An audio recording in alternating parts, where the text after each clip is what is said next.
I Show Speed might just be the most chaotic social media personality to ever walk the planet. My store sweat is the problem! Oh my gosh, Daddy! Hey, Daddy! You the tallest in Africa? Yeah, bro. And somehow that chaos works. Hey, that's fire! The million-dollar questions are how and why. The answers aren't in the endless YouTube breakdowns on Speed or even Speed's own content, but in a little film called KungFu Panda 3. So if you want massive success in whatever field you're in, and you want to have an edge over your competition in saturated industries like social media, lock in, because the answers are not only silly, but very simple to execute. Our story begins after Kai defeats Master Oogway in the spirit realm and escapes back to the mortal world, where he begins stealing the chi of Kung Fu masters, eventually setting his sights on Po, the dragon warrior. And according to Master Oogway's prophecy, the only one who could defeat Kai was a true master of chi, which Po was not. Lucky for Po, these events happened after he reunited with his biological father, and according to Master Oogway's story in the prophecy, pandas were the masters of chi, to which Po's father stated that he could teach him, but he had to go back to his village so he could reclaim his identity, a vital part in learning chi. So Po and his dad set out on a journey back to his village, and once they got there, something stuck out to me. Even though Po was a panda like his family, he struggled to be like them, whether it was rolling down the hill or even sleeping in. Po felt like an outsider. It just wasn't him. Even though he was finally reunited with his people, other pandas, the difference was noticeable, even to them. Panda doesn't know how to roll. Through all these lessons taught by his father, not once did he ever talk about chi, and when Po brought it up, he always brushed it away by saying, Soon. Real soon. However, this excuse reached its end when Kai captured 4 of the Furious 5. Master Shifu and Tigress, the lone survivor of the battle, arrives at the village and warns them that Kai was on his way, to where Po corners his dad, and he admits the truth. I am totally at one with my panda parts. Now why won't you show me? Because I don't know it.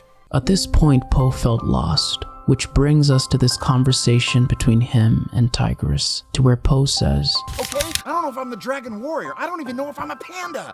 I don't know who I am. identity is a vital part in our lives, but the world we live in today, everybody is copying somebody. Whether it's men trying to emulate their favorite online alpha male guru, or women flying to Turkey to get plastic surgery so they could look like their favorite female rapper or influencer. Social media is filled with people who are playing characters that are all polished and perfect, and it's beginning to feel robotic and unrelatable. We have 13-year-old kids copying Tate and selling courses on how to escape the Matrix, for God's sake. If you don't have a Lambo at 14 years old, what are you doing? Instead of enjoying their childhood and learning who they are as they grow. We have Mr. Beast clones and people raging on streams like other famous streamers so they can gain the money and the fame, but their fate still remains the same. Yet chaotic people like I Show Speed still dominate the trending page despite his chaotic nature, people calling him stupid, or his embarrassing escapades.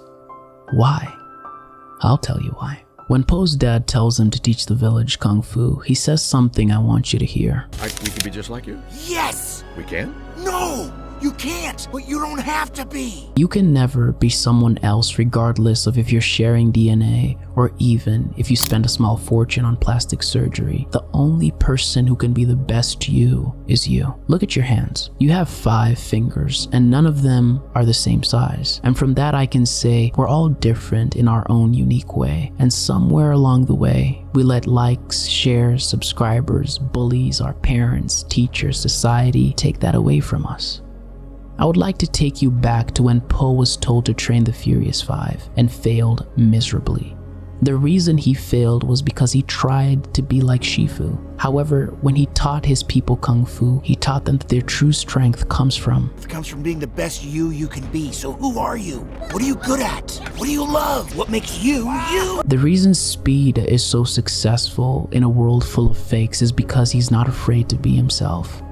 Yes, he's goofy, yes, he embarrasses himself, and he does the most ridiculous things, but regardless of how many backflips you can do or barking noises you can make, you and I can never be speed. When YouTube was created in 2005, their slogan was broadcast yourself. It wasn't copy what works, it's broadcast yourself. That's exactly what Speed did and why he's so successful. He knows who he is, what he likes, and that's what he shows us. I know he's still a kid and he's still growing, but that's the beauty of being authentic. Because when he looks back at his old videos, he'll get to see himself evolve, not an imitation of someone else grow. So if you want to be successful and happy, ask yourself, who are you? And when you get that answer, unapologetically show the world that. Next time you go for an interview, ditch the ChatGPT script and tell them who you are. And if they don't like it, you move on till you find somebody who does. And that applies to friends, followers, and romantic partners. So success in anything in life lies in authenticity, not imitation. For even the good book says in Psalms 139:14, I will praise thee, for I am fearfully and wonderfully made. Marvelous are thy works, and that my soul knoweth right well. Because if you don't know who you are, you'll lack self-worth, and you'll end up like me and sell your soul for toxic love, which I talk about in this video here. Thanks so much for watching, and always remember to be yourself and be proud of who you are.